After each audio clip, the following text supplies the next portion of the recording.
con gozo, con alegría para impartir la enseñanza de la palabra del Señor. Y nosotros vamos a estar muy atentos, hermano. Gracias, pastor. Ni uno se va a dormir esta mañana, hermano. Ni uno. No. O sea, yo te los tengo a todos despiertos, ¿ok? Si alguien se duerme, sí, que no lo sepa nadie. Bien. Roberto Carlos. El segundo en estatura era esa puerta famosa. La de ese lado, no me apagan el sol, cualquier época. Yo les bendiga. Yo les bendiga más.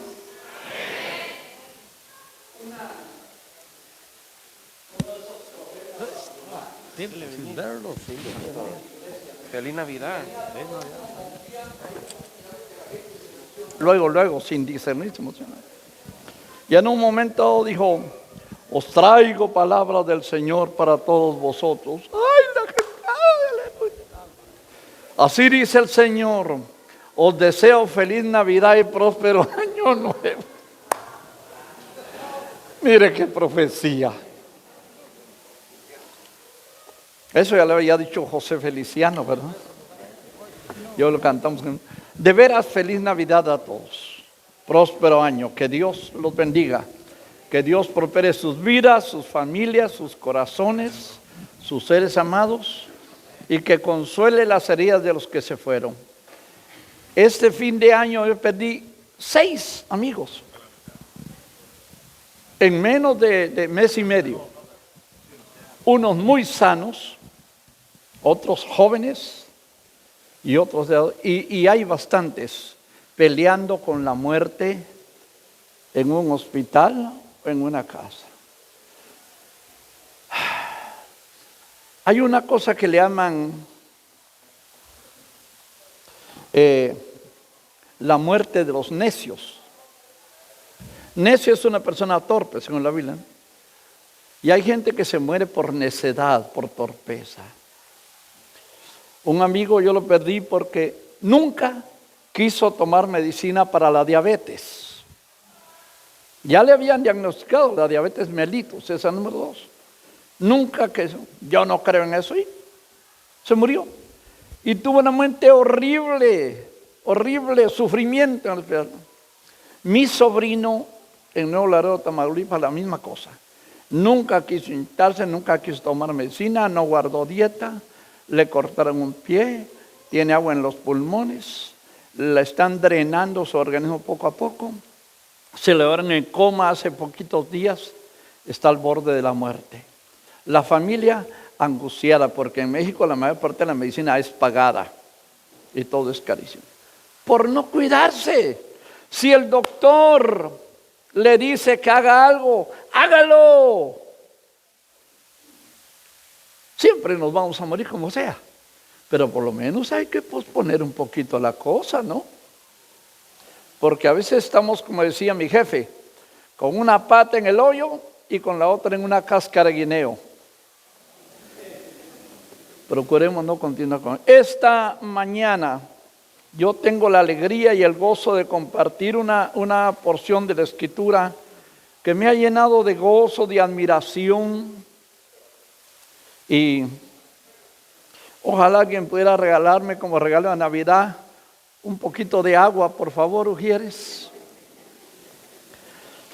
En el capítulo 2 del Evangelio de San Lucas, que es la mejor narrativa, bueno, todas son bíblicas, todas son inspiradas de Dios, pero para mí es la mejor narrativa porque Lucas es un griego con una mentalidad griega. Entonces explica en detalle este acontecimiento. Capítulo 2 del Evangelio de San Lucas. Leemos la palabra del Señor de la siguiente manera. Aconteció en aquellos días que se promulgó un edicto de parte de Augusto César. ¿De parte de quién? Que todo el mundo fuese empadronado. Este primer censo se hizo siendo Cirenio gobernador de Siria, e iban todos para ser empadronados cada uno a su ciudad.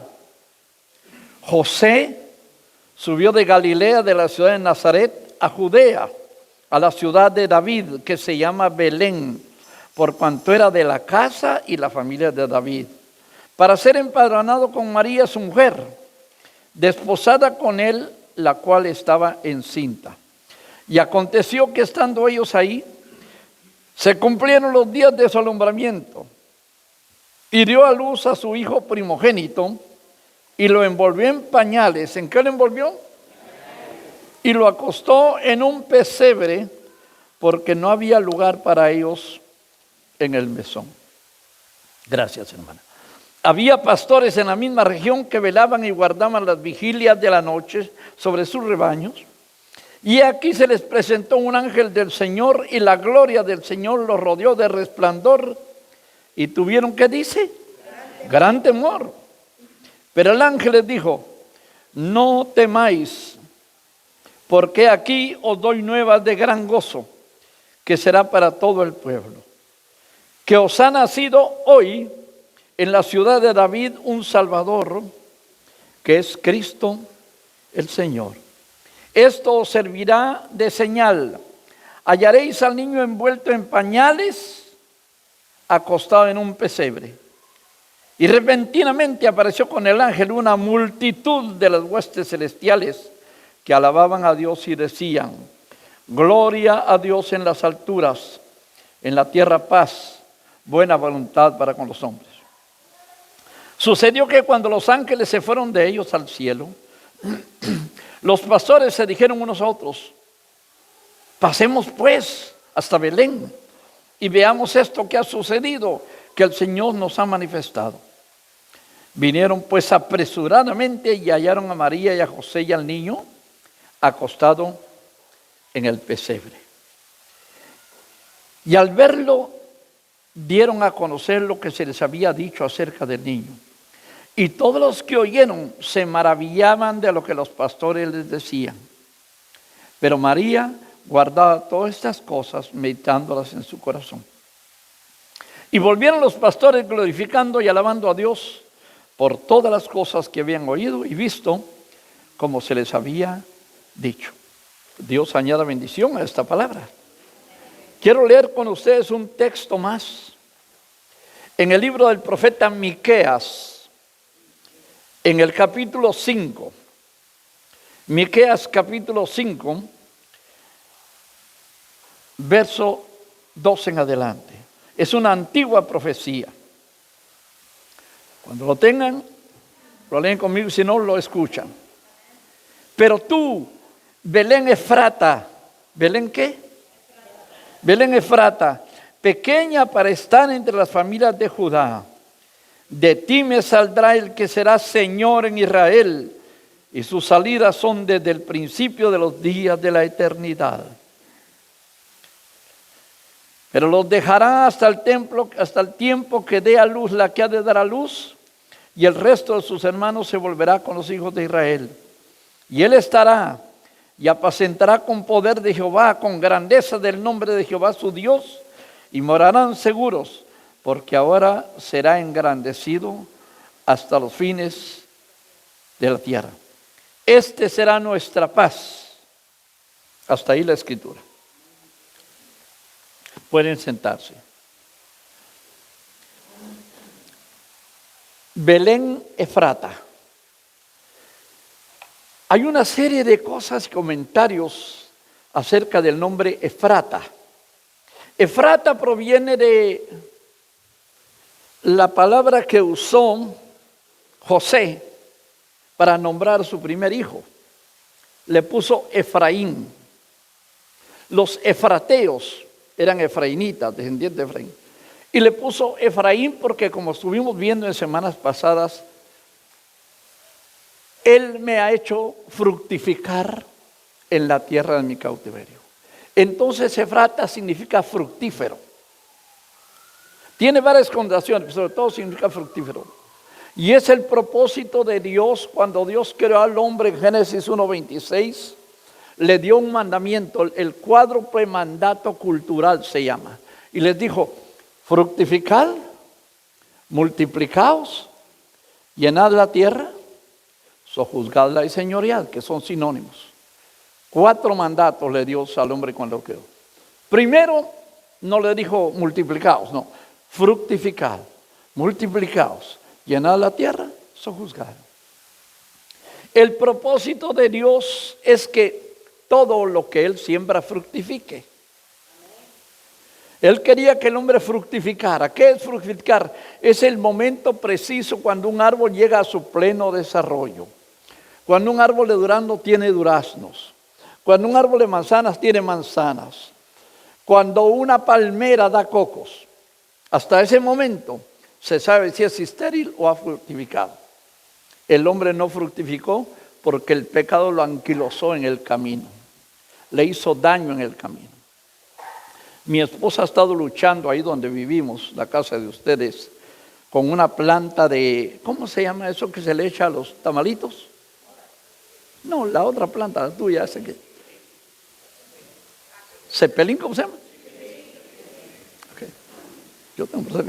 Bueno, allá en Pasadena tenía 4 parras de eso, y donde caía se multiplicaban.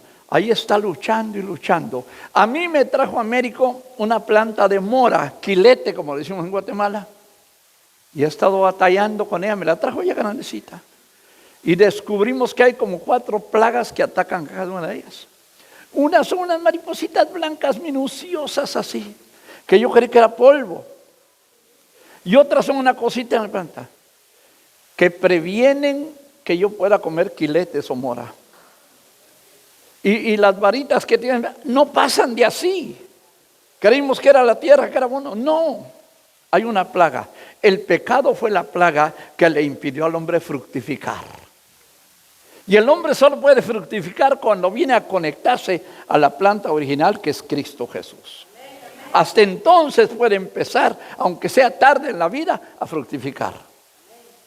Y puede fructificar al 1%, al 5%, o al 10%. No todos tienen la misma capacidad de fructificar, pero todos tienen la capacidad de fructificar. Así que Efrata era un lugar fructífero y estaba en Belén, una aldeíta, un pueblito. Cuando hablamos de aldeas en el tiempo bíblico, eran pequeñas ciudades, como las aldeas de hoy día. Hoy las aldeas se crecen, los municipios se crecen, las ciudades no, aldeas pequeñas, qué sé yo, 300, 400 mil habitantes. Las que les iba bien tenían muralla. Belén era una tierra de esas. Y en los alrededores de Belén habían rebaños de ovejas. Vamos a ver todo eso porque no son ovejas comunes ni corrientes. Y habían pastores pastoreando sus rebaños. Y eso nos prueba otra cosa, que Jesús no nació el 24 de diciembre.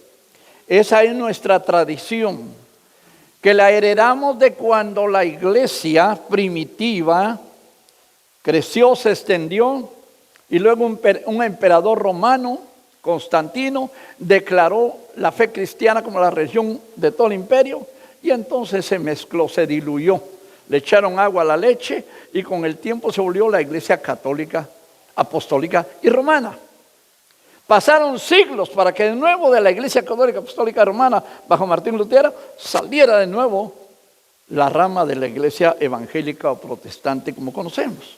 Pero nuestras raíces no solo son primitivas de la iglesia primitiva, sino que son también de toda la tradición católica. Y como el mundo fue católico por la buena o por la mala, nos catoliquizaron a todos.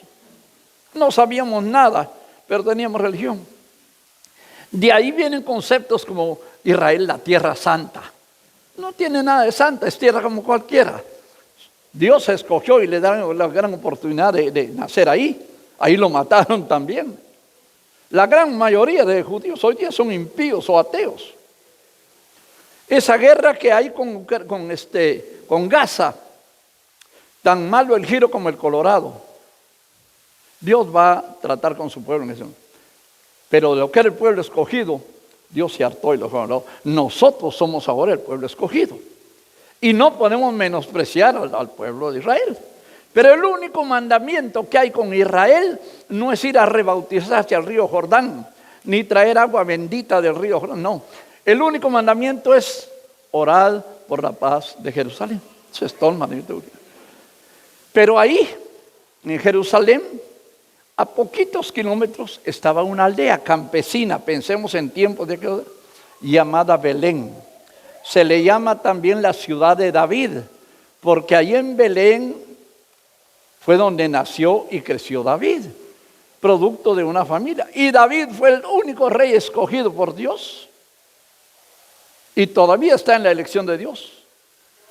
Porque el hijo que el Señor prometió que se sentaría en ese trono para siempre, después de tanta política y matazones entre reyes, fue el hijo de David que nació de María la Virgen en Belén de Judea.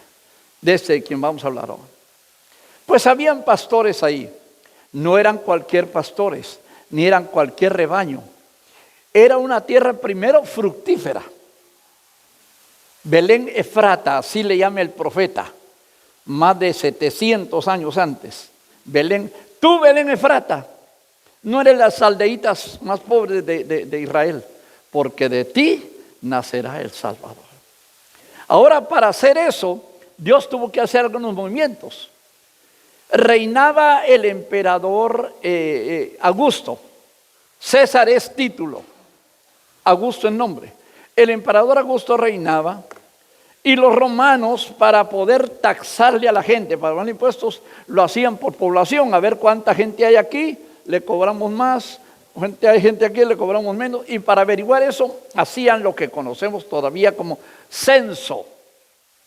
¿Cuántos de ustedes estando aquí ha pasado alguna vez una persona tomándole censo? ¿Cuántos son de familia? ¿Cuántos viven? ¿Cuánto ganan? El trabajo. Ay, no es la migra, no es la migra. Es una forma de examinar dónde están pueblos. Y para hacer un censo, la gente tenía que estar en el municipio a donde pertenecía. ¿Cuántos son guatemaltecos aquí? Levanten su mano. ¿Qué cédula tiene usted? ¿Cómo? Sí, cédula de identidad, pero tiene un nombre. Hay R19, hay Q27. ¿Cuál es la letra de Jutiapa? No tiene cédula usted ya. Así se identificaba. R19. Yo repasé mi ciudadanía para Zacapa. Entonces cambió de letra. Así hacían los censos. Y José, que se suponía que era el padre de Jesús, era de la familia de David. ¿Qué quiere decir con eso? Cuando dice hijo de David, no es que fuera hermanito de Salomón. Era nieto, bisnieto, tataranieto, tataranieto de esa rama, de esa familia, de ese clan. Yo, por ejemplo, soy de los para servirle de allá. Porque en Guatemala todo el mundo es para servirle. Fulano es tal para servirle. No es cierto. Pero hay López a López, los países, en México, por ejemplo, el apellido más es Rodríguez. El más grande, y toda América Latina, Rodríguez, Hernández, López. Hay López de aquí, López de allá. Y la pregunta, ¿de dónde es de tal parte? ¿Y de qué familia es usted? Yo soy de los chihuichón, o de los chingvergüenchones. No, de los chihuichón. ¿Lo identifican? Así que José se vio obligado con una esposa en el 9º mes de embarazo, de agarrar camino, porque él vivía en Galilea, en Nazaret.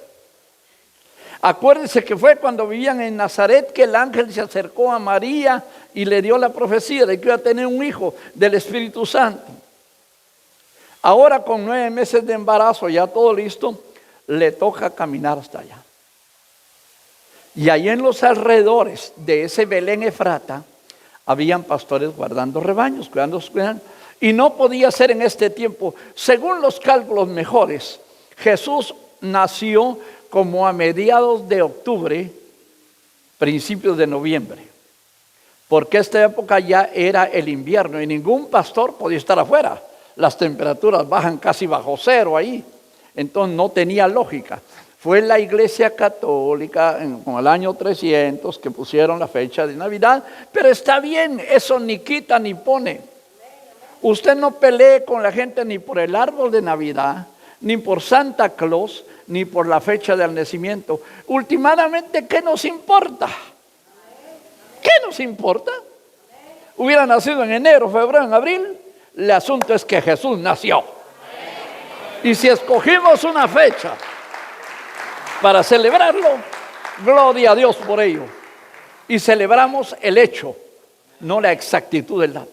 Hay un montón de teologitos de a 5 por la media docena que aparecen en la televisión ahora cuestionando el nacimiento. ¿Qué nos importa? ¿Qué les importa a ellos? Lo que sí sabemos que el Verbo se hizo carne, que la segunda persona de la Trinidad, por amor a un mundo perdido, tomó forma humana y nació en Belén. Eso sí es cierto, eso sí está documentado. Vamos a ver algunas cositas que yo quiero compartir con ustedes. La Mishnah es uno de los escritos judíos más conocidos. La Torah es la ley, es el Éxodo, Levítico, número 3, pero la Mishnah, hubo un hombre en el siglo III que agarró el Talmud y recopiló datos, tradiciones y cosas para guardarlas en un registro. Porque él dijo, cosas van a pasar y van a borrar la historia. Y es cierto, es fácil, la historia está alterada. Cuando usted lee la historia de Centroamérica, está alterada por el pensamiento y la política en el que escribieron. Cuando lee la historia de México, depende de quién le escribió. La historia de Estados Unidos, un montón de mentiras, falacias, exageraciones y un ocultamiento de la verdad. ¿En qué parte de la historia de los Estados Unidos dice realmente lo que pasó cuando vinieron los del Mayflower? ¿Cómo fueron recibidos? ¿Qué hicieron con los indígenas, los dueños de esta tierra? Todo eso no aparece, está alterado. Para evitar eso se escribió la Mishnah. Y fue redactada por este hombre, Yehuda Hanasí. ¿Alguien puede prenderme la luz así? Salió un verso, ¿no? Apagarla, quiero decir una de esas. La Mishnah fue redactada por Yehuda Hanasí a principios del siglo III, en una época en la que, según el Talmud, la persecución de los judíos y el paso del tiempo plantearon la posibilidad de que se olvidaran los detalles de las tradiciones orales de los fariseos del periodo del segundo templo, en el 536. Para evitar eso escribió la Mishnah. Y en la Mishnah hay un montón de detalles que, aunque no son bíblicos, concuerdan y le tiran luz a lo que la Biblia no nos explica. Volvamos a la señal del pesebre. Los ángeles le dijeron a los pastores, están los pastores ahí, ¿verdad? La vigilia de la noche, despiertos, cuidándolos muy celosamente, y vamos a ver por qué. Porque estos no eran cualquier pastores. Ese campo fructífero era una herencia que David compró hace años, cuando era todavía rey. Y ahí adoraron a Jehová, ahí pusieron una tent con el arca. Era un lugar bonito, escogido. Se le llama también la casa de David. Ese campo lo donó David para los sacerdotes del templo, para crear los rebaños de ovejas especiales para los sacrificios. No era el wilderness, como se dice, no eran los del desierto. Los grandes rebaños los pastoreaban por allá, por los peñas, por el desierto, comiendo hojitas. No, este era un lugar muy cuidadoso, muy escogido, cerca de Jerusalén. 8 o 9 kilómetros de Jerusalén más o menos. Ahí se criaban las ovejas del sacrificio. Esas eran escogidas. Y los pastores no eran laicos. Los pastores pertenecían al sacerdocio judío del templo. Porque lo del sacrificio en el templo tenía que ser escogido, sin defecto, sin mancha, sin dificultades. La que tenía la pierna quebrada, la que tenía un ojito chueco, esa no era aceptada por cualquier mancha. Los pastores eran especiales. Así que ellos estaban cuidando ese rebaño. Y a ellos, a esos pastores, miembros del sacerdocio, de la tribu de Leví, de la familia de Aarón, no todos los sacerdotes andaban con túnica. Unos, como los levitas, sacaban la arena, metían el agua, quemaban los huesos, todo eso. Estos se estaban encargados de cuidar los rebaños de esas ovejas. Y a eso se les presentaron los ángeles, porque Dios sabía que esos sí conocían la historia y sabían su propósito. Se asustaron al ver al primer ángel en la noche. Ponga, por mucho que usted conozca la ley, mirar un ángel. Yo no sé si usted ha visto un ángel. ¿Alguien aquí ha visto un ángel? En sueños si lo mira uno. Pero si lo mira cara a cara, le aseguro que le da patatús a usted por muy santo y perfecto que sea. Si no se le para el chajalele, casi está a punto de eso. Mirar a los ángeles. Y vieron un ángel en la noche, en aquello solitario, en el campo verde. De pronto el cielo apareció un ángel. Y les dijo la primera, no temáis, no tengan miedo, porque asusta.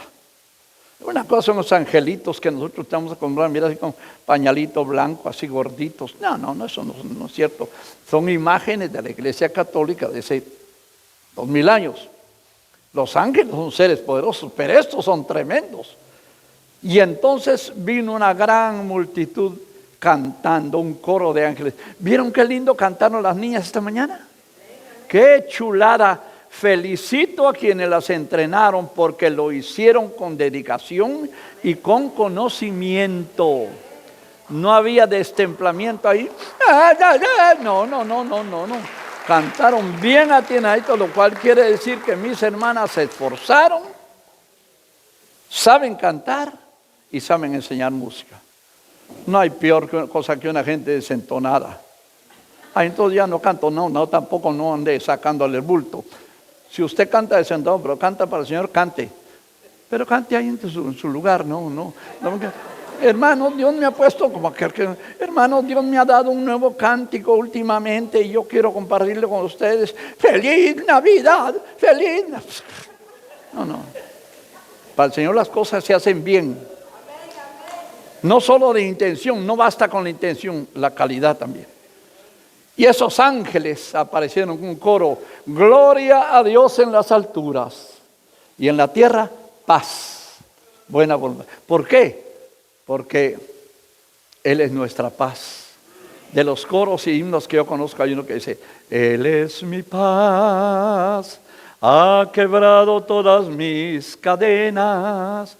Él es mi paz, Él es mi paz. Él es el príncipe de la paz. Y el canto de Dios está aplicado. Los ángeles les dijeron a los pastores que encontrarían el bebé, ¿dónde? Número 1, envuelto en pañales. Y acostado en una sucá, que es una enramada. Sucá es la palabra que significa enramada, cobertizo, un ranchito. ¿Sabe cuál es la sucá? Yo me acuerdo cuando íbamos a piscar el maíz o a tapiscar, como decimos allá. Se tapiscaba el maíz, se hacían los montones de maíz. Y un tío mío se quedaba con la escopeta cuidando en la noche ahí. Montones de maíz, porque hasta otro día se iban a traer en carreta, que tu carro ni que nada. Entonces, hermanos, me acuerdo que hacían unas cabañitas de caña de maíz, así, para pasar la noche. Un sucá era eso. Era un cobertizo. Ahora lo hacen bonito. No era de cemento ni nada, ha sido de madera porque es para los animalitos, ¿no? Y lo hallaron. Así fue la señal. Ahí lo van a hallar acostado en pañales. Vamos a ver por qué pañales. Porque no había lugar para ellos en el mesón. Claro, toda la familia de David se vino desde allá de donde vivían diferentes lugares, como José y María, que se vinieron desde Nazaret. Estaba lleno aquello de la familia que los que fueron a censarse ahí. Tiempo de elecciones, lleno, no había lugar. Y ellos venían caminando en ese burrito, él a pie y ella en burrito. Y en el antiguo Israel, oiga, los pesebres tenían 2 secciones. Una donde se amarraba el animal y otra donde comía. Aquí está amarrado el animal y aquí estaba el comedero. Imagínense eso en su mente. El nombre, pesebre. Los comederos estaban hechos de piedra, a diferencia de lo que vemos hoy día. Esto debido a que se buscaba proteger su contenido, la comida. La griega fadné, que es el equivalente a la palabra hebrea ebus, para señalar de manera exacta que fue en un pesebre el lugar en que nació el Mesías. Y este dato es extremadamente importante para entender el acontecimiento profético de esto que estaba ocurriendo ahí. Siendo Betlehem, o sea Belén, la región en la que se criaban los corderos para los sacrificios presentados en el templo de Jerusalén, los sacerdotes se acostumbraban a poner en los pesebres a sus corderos recién nacidos para protegerlos. A los más escogidos, ¿no? Se los traían y no los dejaban ahí en el campo. No querían arreglar, tenían que estar listos y perfectos para el sacrificio en el templo. Eran animalitos escogidos. Pero no cualquier cordero, sino a los corderos perfectos y sin mancha, que eran usados en el sacrificio por el pecado. Como ese cordero iba a ser sacrificado en lugar del pecador, tenía que ser perfecto, para cubrir temporalmente el pecado. Ese era el sacrificio del pecado. Por eso en Belén había muchos pastores que se encargaban de cuidar a las ovejas y sobre todo a los corderos que nacían y que iban a ser presentados en sacrificio por el pueblo. A estos corderos que nacían y eran seleccionados como perfectos para el sacrificio, se les envolvía bien apretados en una tela. Mire usted cómo va tomando forma la cosa. Esos corderitos, había una tela para envolverlos. Los pastores los envolvían muy bien para que quedaran estirados, que no se torciera una pata, que no se quedaran protegidos del frío, y los ponían en el pesebre para cuidarlos. Por eso habían pañales, como decimos nosotros, ahí.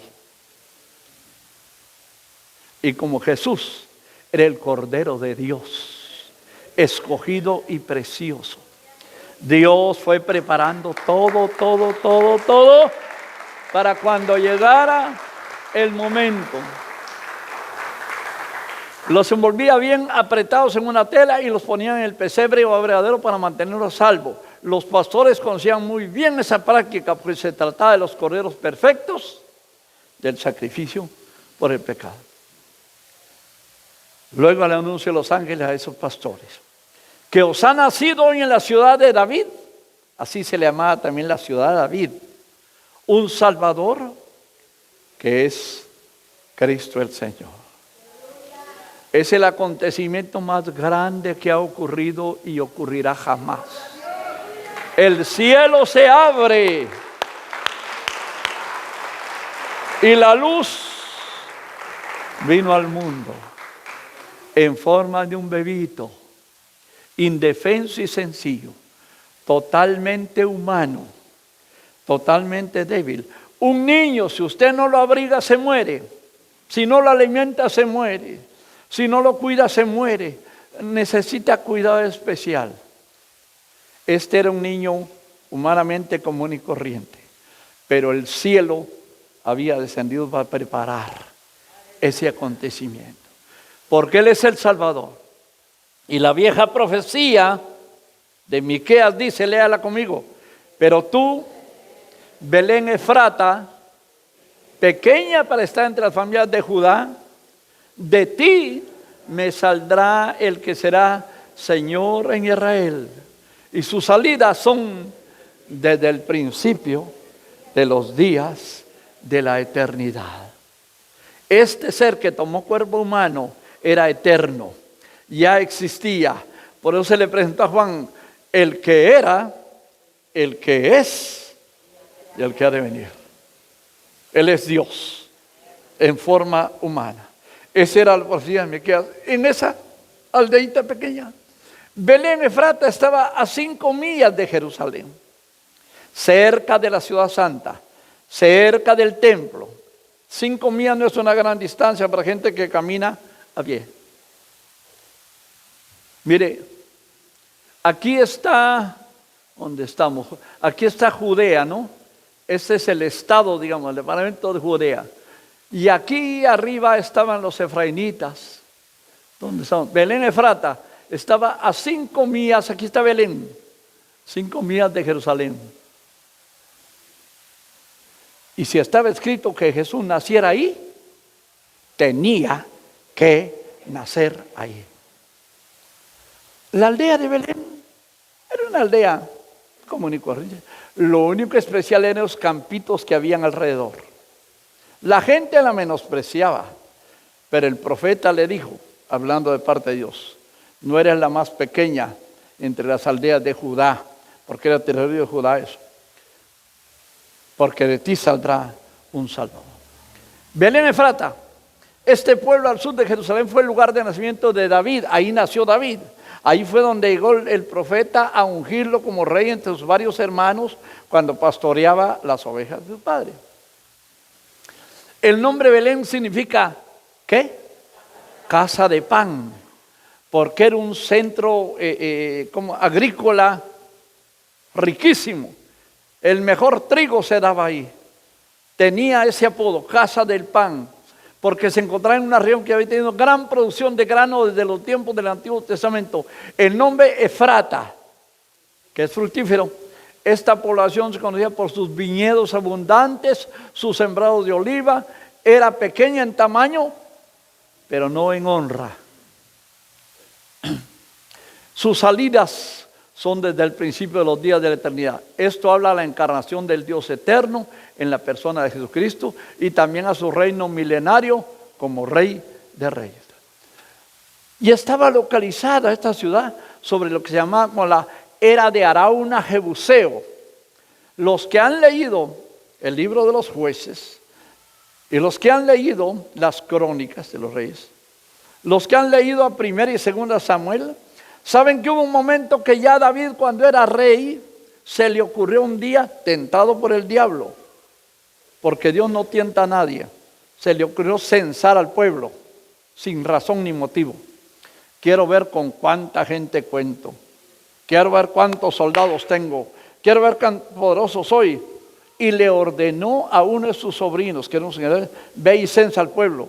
Y ese sobrino, aunque era malo, feo y peludo, no quería. Le dijo, ¿para qué vas a buscarlo? Tenemos gente suficiente. Pero pudo más la palabra del rey y lo mandó a censar. Y le trajo la cuenta. Tenemos tantos miles y miles de hombres y mujeres, pero no censó a los levitas. Porque ese hombre, con toda su dureza, temía a Jehová. ¿Y sabe qué? Dios se enojó y derramó una plaga, una peste que estaba acabando con el pueblo judío. Y entonces David se dio cuenta y le pidió a Dios perdón y lloró y todo, pero no iba a ser así tan fácil. Dios le dijo, te doy 3 elecciones. ¿Quieres ser perseguido 3 meses por tus enemigos? ¿Quieres que venga hambre 3 años sobre el pueblo? ¿O quieres 3 días el juicio de Jehová? Y David, arrepentido, dolorido, como estaban viendo morir a su pueblo, le dijo a Dios, yo prefiero caer en tus manos, porque tú eres un Dios de misericordia. Y vinieron 3 días de peste, murieron miles de personas. Y el tercer día, el ángel de la muerte venía, porque venía de parte de Dios, con la espada desenvainada sobre la capital, sobre Jerusalén. Y se quedó entre el aire y la tierra, y David lo vio, Dios le abrió los ojos. Ahí había una era, una finquita, un terreno, una granja de un tal Arauna. En la Biblia desaparece con otro nombre, Arauna el Jebuseo. Y donde lo vio ahí, Dios le dijo al ángel, detén tu mano, no destruyas a Jerusalén. Y entonces David le pidió a este Arauna, véndeme este terreno para hacer aquí un altar a Jehová. Y Arauna le dijo, yo te lo doy. Es más, te doy todos los arados de los bueyes para que y te doy los bueyes para que sacrifiques. David le dijo, no le ofreceré a Jehová nada que no me cueste. Le compró la era, le compró el terreno y paró el juicio. Y ahí se menciona que estaba también el monte Moria, donde Abraham iba a sacrificar a su hijo para Dios, porque Dios se lo pidió. Y a tiempo que le iba a sacrificar, vio un cordero, no oveja, no cabra, cordero, trabado de los cuernos. Y entonces dijo, Jehová Jireh, que significa Dios que provee. En vez de su hijo, Dios aceptó el cordero. Todo ese lugar histórico, ahí fue donde también se construyó el templo. Era el lugar escogido de Dios, era el lugar clave para Israel. Ahí fue pues donde pasó todo esto. Jerusalén estaba cerca, está cerca todavía. Hoy Belén, cada año los cristianos de todas las denominaciones hacen fiesta por la natividad. Este año no, porque está en Transjordania, quedó en terreno de los, ¿cómo se llaman estos? De los, sí, y entonces hay guerra, no se puede, la gente vive de eso, sus celebraciones cada año. Hoy no hay nada de eso en ese lugar. Ahora, de Nazaret, donde a los ángeles le apareció a María, de Nazaret, donde se le apareció el ángel a José, de Nazaret, donde se casaron, de Nazaret, de donde quedó embarazada, para Belén de Judea, hermanos míos, a ver, no, ¿qué pasa? ¿Qué te pasa, calabaza? De Nazaret, Galilea, mire, aquí está Belén y aquí está Nazaret. Eran 150 kilómetros. Y se vio obligado por una razón política, pero como Dios es el que quita y pone reyes, a veces Dios maneja el mundo como los titireteros así. Y nosotros miramos lo que está pasando, pero no entendemos qué es lo que... Era la única forma de que José viniera al lugar donde María iba y tenía y estaba profetizado que dará luz. 150 kilómetros con una mujer panzona de 9 meses. Eso fue tremendo. En un burrito. Fue un viaje tremendo y cansado. Y esa noche los pastores, porque ellos llegaron y estaba lleno de paisanos. Ahí está el tío Lencho, el tío Pancho, la comadre Luisa, la abuelita Pancha y los primos. Todos los de la familia de Dios que venían a censarse, estaba lleno aquello. Lo único que hallaron fue esa cuevita que usaban como pesebre. Dios va amarrando poco a poco los hilos de la historia y al mismo tiempo que lo acuesta ahí, le habla a los ángeles y vieron la gloria de Dios. Habían torres de pastoreo, como eran rebaños muy delicados, muy escogidos. Pues en todas partes habían torres para que los pastores en el día pudieran mirar desde arriba sus rebaños. Yo me acuerdo, he visto en la Ciudad de México antes, los policías están en una torrecita así, mirando el tráfico desde arriba. Hoy cualquiera choca la torre y se los lleva, ¿no? Por eso le dieron en la torre. Ahí cuidaban los pastores sus rebaños, miraban de lejos. Hay muchas torres como esa que todavía existe, las reconstruyeron. Torres de pastoreo, vigilias.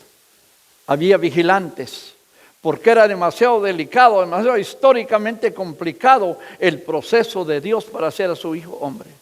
No lo trajo a un palacio, no lo trajo entre los ricos. Dios no desprecia a los ricos. El rico no se muere, no se pierde por su riqueza, se pierde por su avaricia. Y hay pobre que ni tiene nada y es más avaro que un rico. Y ahí los corderitos tenían que ser inmaculadamente perfectos. Esos pastores sacerdotes sabían examinar al animalito.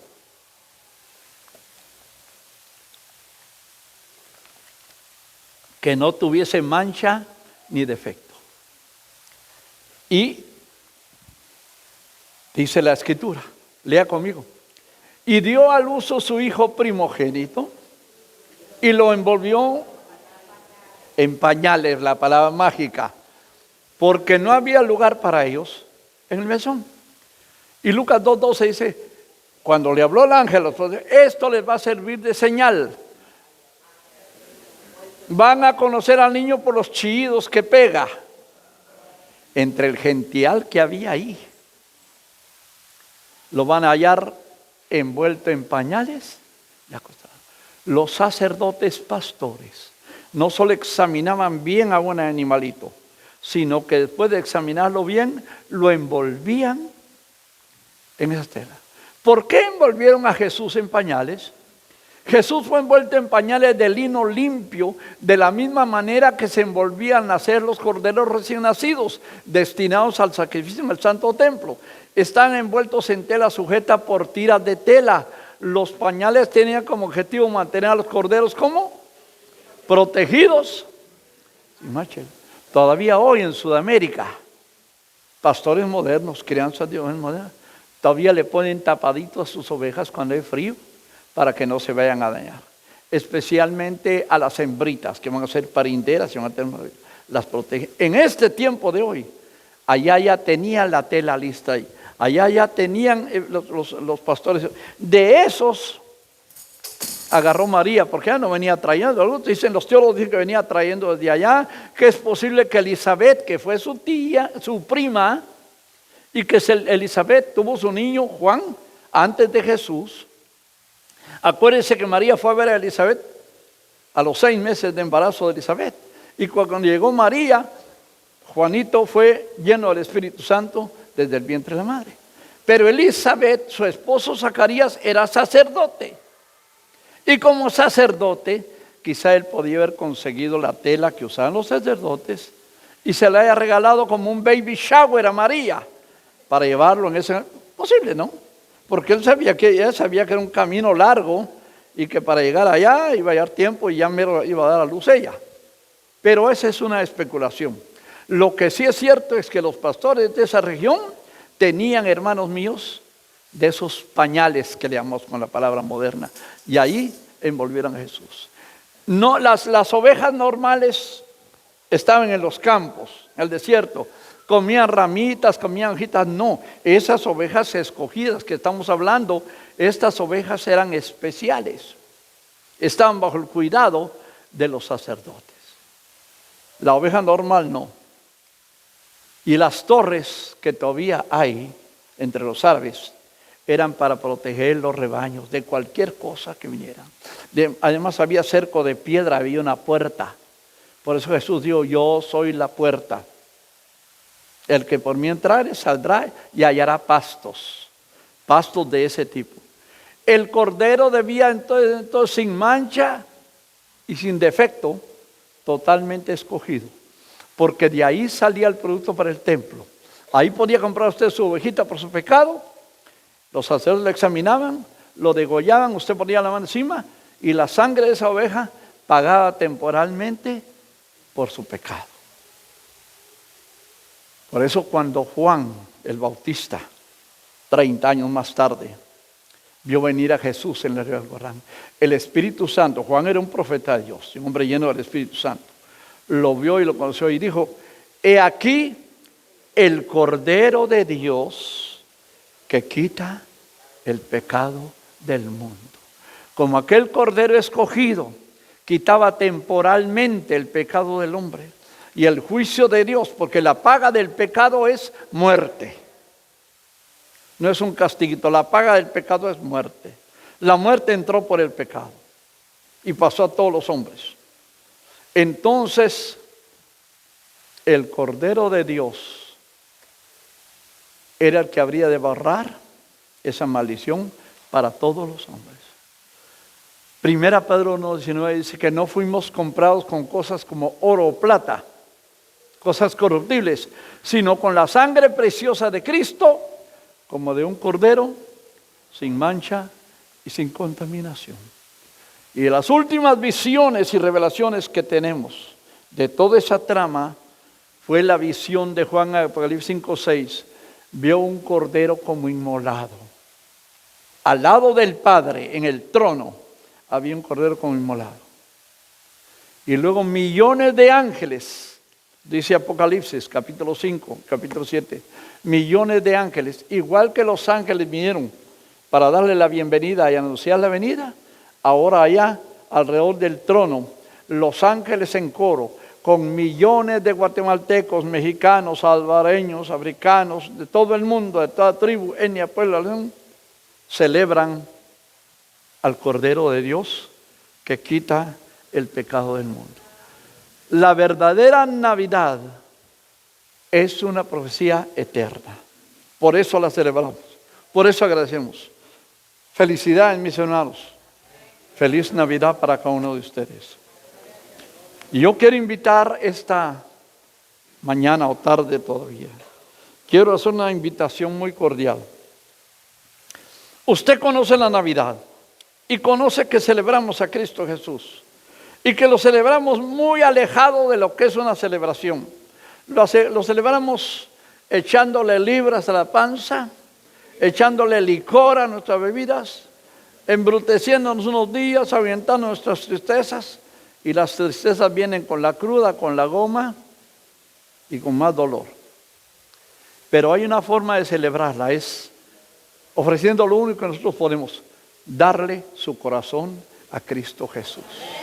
Él nos dio lo mejor de lo mejor. Él dejó su trono por usted y por mí y pagó en la cruz nuestro pecado como Cordero de Dios. Este día usted puede ofrecerle algo. No es su dinero, no es la religión, solamente es su fe en creer en Él y decirle: Padre, yo te entrego mi corazón, quiero vivir para ti. Yo te invito a que recibas a Cristo, que le aceptes como Señor y Salvador de tu vida. Si le aceptas como el Señor, vas a ver cómo Dios cambia las cosas, cómo tu vida cambia, cómo tu vida se vuelve fructífera, cómo tu vida se realiza. Por primera vez te ubicas, porque el único que trae paz es Cristo, el único que perdona pecados es Cristo, el único que endereza el camino es Cristo.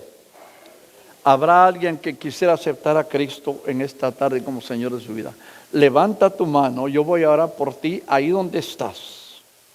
Yo no puedo hacer nada, pero Dios puede hacerlo porque para esto viniste. Levanta tu mano, yo quiero orar contigo. Y ahí en silencio tú haces una palabra con el Señor. ¿Levantaste tu mano? ¿Sí? No, te rascaste la cabeza. Levante su mano, usted quiere entregarle su vida a Cristo Jesús. No le estoy diciendo véngase a la iglesia, vaya a una iglesia. Le estoy diciendo invoque el nombre de Jesús en su corazón y va a ver el cambio que se da en su vida. ¿Habrá alguien de nuevo que quisiera en esta Navidad entregarle su vida a Cristo? Levante su mano. Yo quiero orar por usted. No lo vamos a interrogar, ni le vamos a hacer preguntas, ni le vamos a poner en vergüenza de nada. Es ahí en privado entre usted y Dios, solamente voy a orar por usted. ¿Habrá alguien que quiera hacerlo, que quiera aceptar a Cristo, recibir a Jesús como el regalo de Dios para el perdón de sus pecados?